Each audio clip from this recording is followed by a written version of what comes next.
重来怎么在这里？当然了，就来这边去伸展一下我的筋骨啊。因为今天刚好大鲁哥这边办了一个活动，那除了自己动一动之外，刚好就顺便参加今天的打击狂人无为部的一个活动啊。所以说。我这个身手已经摆在旁边，已经摆了20年了。我刚刚在旁边看你已经创下今天高分，大家到时候要来就是破你的分数了耶。因为我这个几乎都很好破吧。如果是男生女生，如果是男生女生应该都可以破我这个记录。没有，我刚才旁边看到哇，英姿焕发，想说哇帅，想当年，对，是戴口罩的关系吗？一点点。好啦，没有啦。那今天就是我刚刚其实就是看了一圈，我有看到一个熟悉的身。其实我有看到，你也看到了。对。好，那我们等一下是不是要过去跟他聊聊天啊，或者跟他打招呼？我觉得搞不好你会认识。真的？感觉啦。奇怪，我刚进来这个场所之后，放眼一望，没有一个是我熟悉的一个身形。真的吗？真的啊。可是我看他的身形和这个头发，感觉是跟你会认识。头型吗？头型，对。那我们再来去看一下。对，我们应该来吧，走吧 ，Let's go。Go。很陌生呢。哇，在玩手机耶！哇，这个声音。从他的一个身体开始看吧。从身体身形对啊。这一般来说，一个非常健康的男生都是6个腹肌啦。那这个可是这边看不到腹肌耶，懂吗？对啊，这个好吧，我们直接接他，这个接他答案好不好？直接揭晓他好了，就是我们的张泰生。你好，好久不见啦！我以前抱他都是这样抱的，现在没抱。抱得起来吗？抱得起来吗？我没抱整只手抱。奇怪，我记得到，你想想看，你最看我的手，我也脱不了了，好不好？所以以前有6块腹肌，现在没了。那我以前就没有了。从以前就没了。我以前跟他相抱的时候，我的手是到这里。现在是到这里而已。怎么会这个样子？那东哥以前有没有6块腹肌？他8块。他8块。我有人鱼线呢。对啊，因为大肚子出来对不对？人鱼线到这里。人鱼线往下掉是不是？你看一下那人鱼线。我想看6块腹肌。6块腹肌哦。可是我现在是双层。双层吗？所以6块腹肌在第2层。不是，因为我都要先放开。对，我们今天为什么要放？对，我们今天我跟他不熟。没有，你们明明就很熟。手在哪里？哪有？我天，手在这里。手在这里吗？要不要开始？我们很熟。王一句要不要先洗手啊？不熟。好吧，我们就进入话题了吧。大家进入话题了。OK。来，那坐。掐着。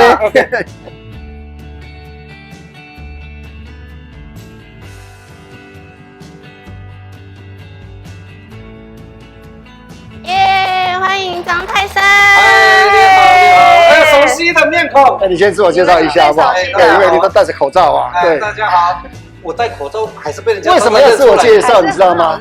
因为我们这个节目播出来的时候，他会把相片，把你大概20岁的相片，是不是？20年前20岁的那个相片，会把它前来去跟你做比较。你不要以为你的头发可以用发胶可以翘起来，就那个骄傲了。就比较骄傲。我今天为了他。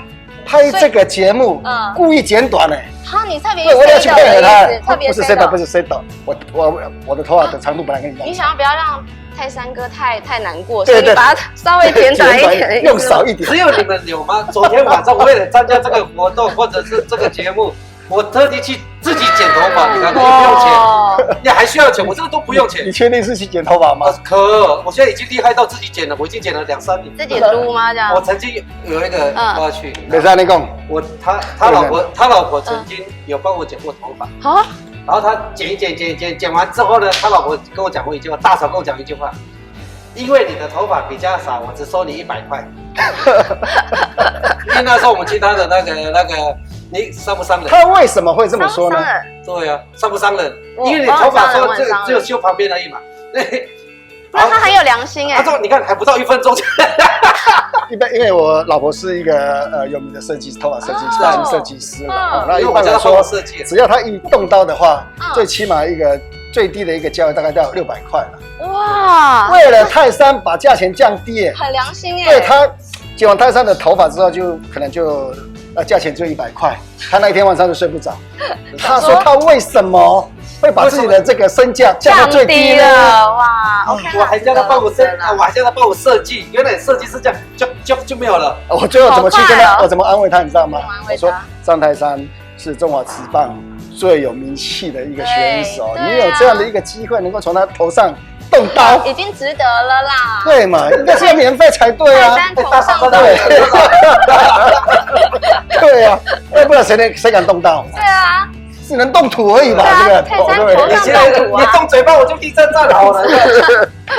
对啊，就觉得那时候就有那种革命情感了，就老婆有这样的一个技术，然后自己的一个战友头发长的时候，或者是比较没时间的时候，刚好就借助我夫人的一个手艺这样，帮他们去剪头发这样。所以发型永远都是没有改变的。其实你要重点设计到现在已经，你要重点，你要想说那100块有没有拿给我们？对啊，100块有付吗？是啊，没收到是不是？所以今天是来这边，我是什么？我是中间人来讨债的，是来帮忙公司。你们都以为我刚刚我口袋已经准备了这么多年的100块，就在等今天，有没有？哇，从左边放到右边去而已啊，还是没有给。对，因为我们有一段很长的，我已经一段很长的时间没有碰到泰山了哦。那当然，除了平常在电视上看到泰山能够来带领这些小球员之外，现在不因为泰山了，因为他是在球场上是叱咤风云的一个选手。现在当了教练之后，有什么不一样的那种经验？其实当了教练，我相信东哥也是从球员。我不相信，我要听你讲。对，我现在就是正在讲。不要吵架，空荡。我们以前就开始斗嘴，好可爱。他在骂我。你看借这个节目说，你看说我坏话，你看怎么可以这样？你们好像很多私情，我们私下讲，不然我要录到明天早上。好了，听听他分享一下他的，就是5分钟就结束的教练经验，好不好？讲了50分钟。教练的经验呢，我觉得话术是非常重要的。你要虽然说一个简单的一个打击要点，如果说你不让他最基本的是要让他听得懂。如果说你讲出一些很多的大道理，到最后小朋友还是始终听不懂，那我觉得你这一个打击的训练模式可能就不见了，因为你要让他理解，那才是真正的一个教练嘛。对，没错。如果说你讲了很像一大堆大道理，然后讲了，然后到最后你听得懂吗？可是教练对球员来讲一定会讲，因为毕竟你是教练。对。可是他心中 OS 我在教什么我都听不懂。对，有时候简单扼要才是重点啊。因为在球场上哈，你说整个程度要跟泰山以前一样当选手的这样的一个应该说理解能力高，的确是有它难度嘛。那每一个选手就是经过这样的泰山，他可能也是觉得从他当时当选手之后转任教练之后，也感受到当教练并不是一个那么轻松的事情，没那么容易的事情。没有，我说不是一件很轻松，对，真的是不简单。那我想问一下，就是像你们这样，像泰山这样，就是转为教练嘛？那你觉得在选手当中，天分很重要吗？其实天分虽然是很重要，我觉得后面的努力是更重要，也是更重要的。很多很有天分的球员，可是他却走不长啊，因为他认为他很有天分，然后他骄傲了，这样也是不是骄傲？那我们就不可那个告知了，对，只是说觉得说他后面的努力有没有说更完整的去做一个训练的一个模式，那才是重点。因为你除了一个天分，你不可能靠天赋一直在打下去嘛，对。然后你还要后天的努力，你才有机会可以走得长远嘛。不像我们的东哥，他是又有天赋又很努力，对不对？他又是一个棒球魔术师。对不对？谁的时间都追不了啊！今天我没有化妆，我不知道我不知道原来100块可以有那么大的效用。对，当然就是这样子如果200块的话，200块更多了，200块更多。其实我有个问题就像刚才泰山教练就是有分享他的一个教练的一个经验跟经历了就是说其实以目前味全龙队在野手这部分也慢慢在成长了，也是慢慢从这个比赛过程当中也看到选手在不断的在调整或是有应该说有呈现出好的一个成绩了。因为你刚加入职棒的时候也是差不多19岁的年纪嘛，其实用那个就回想起来，其实你用那时候的一个教练给你灌输的一个职棒的这样的。对，我现在技术或是一个心态。我现在就是这样子，因为我们是球员出那个球员这样子一路走到，然后当教练嘛，然后我们都知道，那是我们当下我们的希望，我的教练会是什么样子的一个。我希望我从教练得到了什么，我不希望教练要给我什么。因为我所谓的不希望教练，因为比如说我们在练打球，我不希望我的教练一直在被叭一直唠叨。你就是忍人，对，对。然后，因为我会从以前的角度，我会到了当教练之后，我会去做一种反差，就是做一种改变，就是你只要达到我想要的东西，你就让你去打，我就不会一直在旁边讲你，因为我要让你有一种思考的能力，要有一个思考的模式。如果你连你思考的模式能力都没有的话，好像是我张泰山在你身上打球。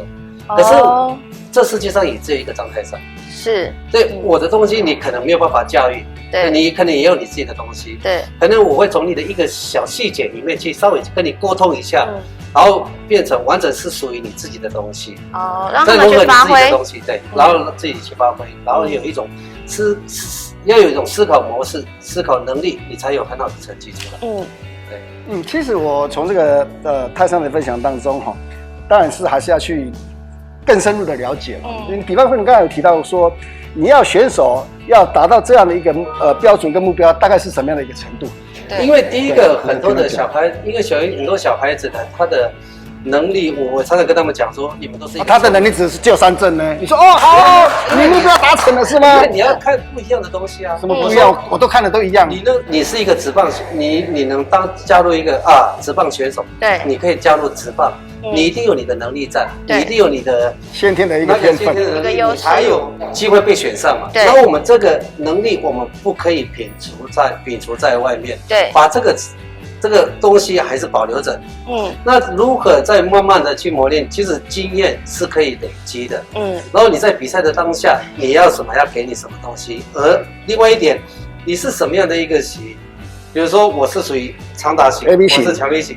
然后另外一个是属于短程的，那我不可以用我的训练的模式的方法跟你讲，对，我需要你要怎么做。我不是每一个选手都是变成一个都是属于全垒打型的长打型的选手，对，他应该要有个区分。所以我常常讲过，很多战术都是在棒次上面，对，因为中心打者属于要做什么，然后其他的棒次要做什么，可能在属于比较适合属于战术性的然后中心打者属于什么？我必须把这一些选手垒上的球员打回来。所以我常常在讲，战术是在摆的棒次上面。对。我就觉得这个泰山教练能够有分享这样的一个机会，让更多的球迷朋友能够了解说，每个选手他有不同的一个功能。比如当然就像在满垒的时候，如果是碰到黄宗义的话，满垒当然就是用不同的一个角度说，他只能打安打。在满垒的情况下碰到张泰山，他就打满贯全垒打。对，所以说让更多的球迷有一个认知，就是说比方说像他们最近打的比较状况比较稳定的，像郭天信在满垒的时候。我们就是要求他以这个打安打为主所以说很棒。泰山教练借这个节目的一个机会，让更多球迷朋友知道说，像小爱他是走什么路线，在啦啦队一定是走美丽的路线嘛，是不是？不能你要求你走什么路线？还有什么路线？我什么路线都可以。我刚刚对，这个就是100块还没给你啦，不好意思啊。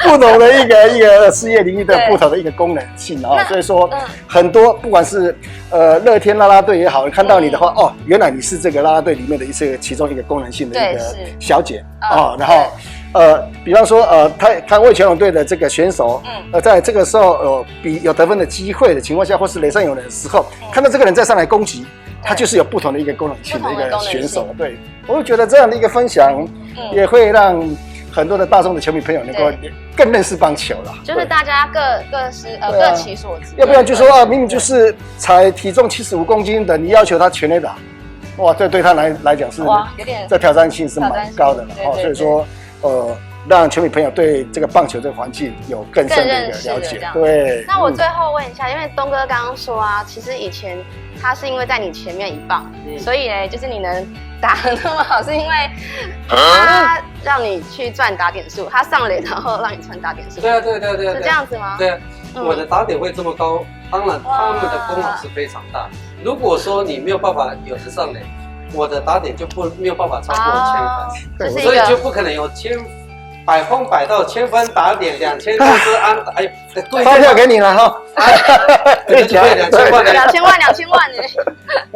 所以我就觉得说，棒球是一个团队嘛，然后只要前面的棒子想办法上垒，因为他们会有一种关，我们一个球队会好，他会认知说，我前面的人什么角色，我上垒。我相信我后面的棒子一定会把我打回来哦。如果打回来，我们这个球队的胜利的那个，因为棒球比赛是得分的比赛，对啊，对，所以如果你认知了这一些之后，或者是你认知你的角色是什么，你就往你的角色好好的去琢磨，然后好好的去训练。你不要第一棒的也想要当全垒打，他就没打点啦。对啊，第9棒的也想要，就算是他打全垒打就1分而已啊。对啊，第一棒的不外乎就是想要上垒。对，是。然后这个是棒球场上就是比较正规的，就是前面的棒次就是要求上垒了哈，就是他是重心打者，就是想办法去把它送回来。对，这是一个正常的一个说法了。其实我们还有另外一个说法。什么说法？因为他是第4胖嘛，我是他前面那个胖子，我是那个前面的胖子，他接下来就是他另外一个胖子。以前没有那么胖。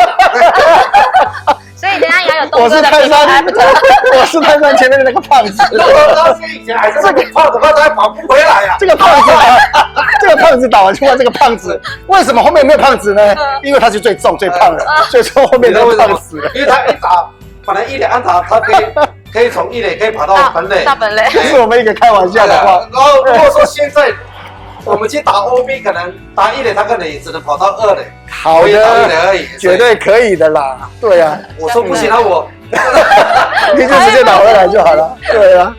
好啦，那今天大概会有2种说法，就是正常的说法，跟就是有时候在球员私底下在开玩笑的有趣的说法，是很可爱。我期待看到后置有你们的 before 和 after， 好不好？那一定要的喽，一定要的，有听到了是不是？好，那今天就谢谢我们的张泰山，谢谢，加油，为全能加油，就野球名人访谈，那我们下一集再见喽，拜拜。